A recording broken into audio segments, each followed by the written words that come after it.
most common way people give up their power is by thinking they don't have any. Alice Walker. Each of us is on a journey, and sometimes that road feels impossibly hard. Trust me, I know what it's like when life throws obstacles your way that seem insurmountable. Whether it's criticism, legal battles, personal losses, or even self-doubt that creeps in and whispers, you are not enough. But here's what I've learned. Those voices only have power when we give it to them. Negative self-talk is like a seed that, when left unchecked, can grow into a powerful force that dictates our thoughts, feelings, and actions. It thrives when we leave it unexamined, when we don't question its validity. Often, these thoughts emerge from our deepest insecurities, our fears, and past experiences of failure and criticism. But here's the thing, those voices only have the power we allow them to have.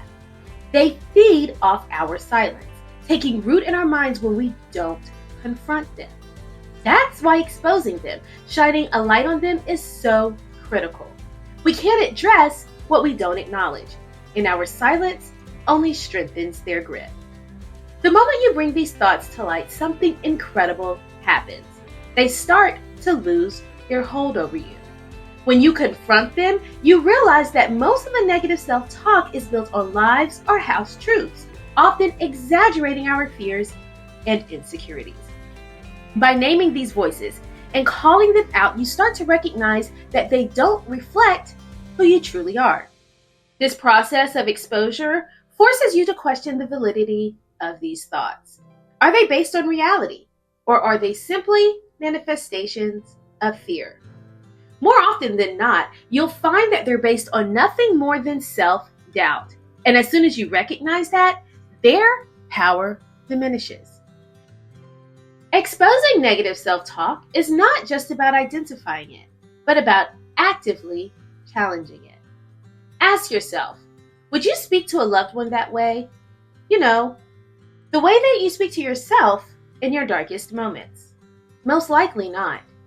This is where the work begins, replacing the negative narrative with a more compassionate and empowering one.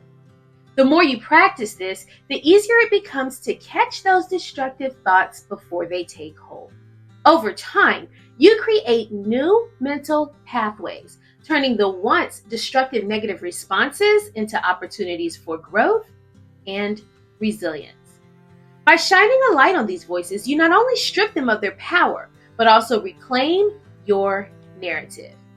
This process transforms your mindset from one of limitation to one of possibility. When you're no longer bound by negative self-talk, you start to see challenges as opportunities for growth, rather than confirmations of inadequacy.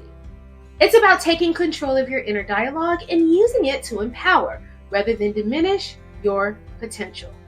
You become the author of your own story again, free to write a future that reflects your true worth, capability, and purpose.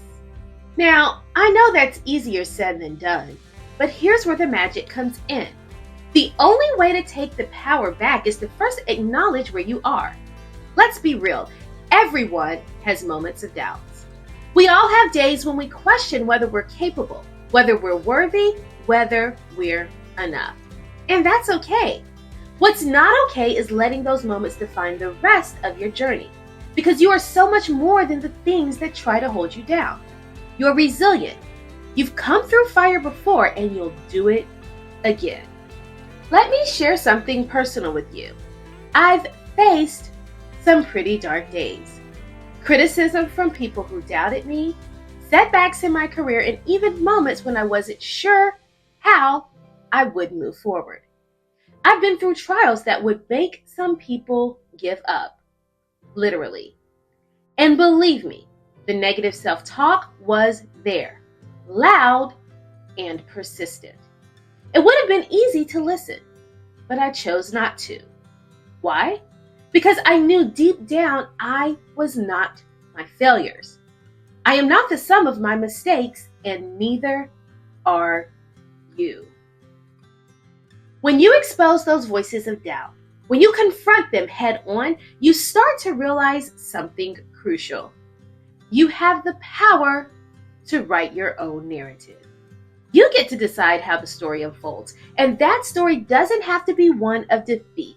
It can be one of triumph, of growth, and of resilience. Think about the people you admire most, whether they're public figures, mentors, or loved ones. I guarantee you their stories aren't perfect. They didn't get where they are by listening to their inner critic. They got there by refusing to let that critic have the final word. They got there by fighting through the doubt, by pushing forward when it would have been easier to quit. Now, I'm not saying it's easy. Trust me, I know the struggle is real. But here's the good news. You don't have to do it alone. We're in this together. Each of us is walking the path full of challenges, but also full of opportunities for growth. And every time you overcome one of those challenges, you get stronger. Your resilience grows. You begin to trust yourself more. Let me remind you of something important. You are enough. Right now, just as you are.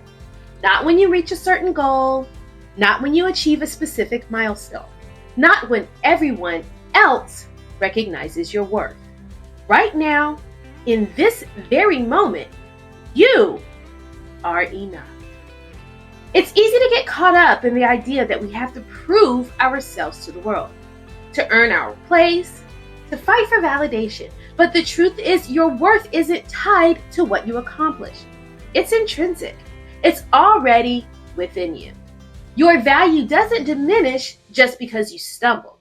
If anything, every challenge you face adds to the depth of who you are.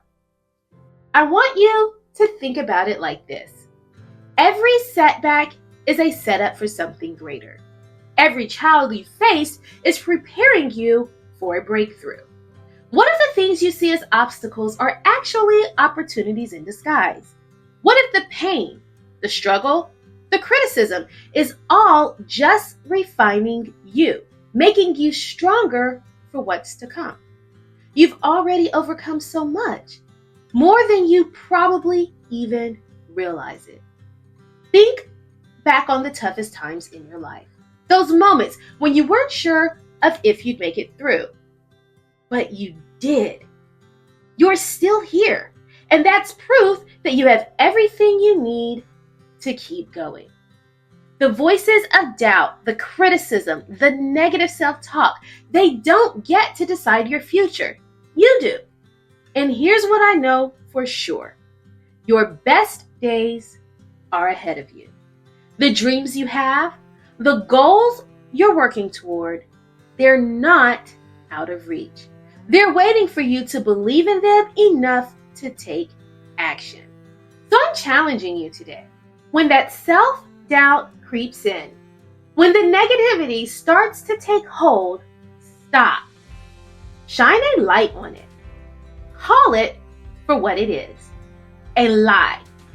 A distraction. Something trying to keep you from stepping into your greatness. And then move forward anyway. Take that step. Make that leap.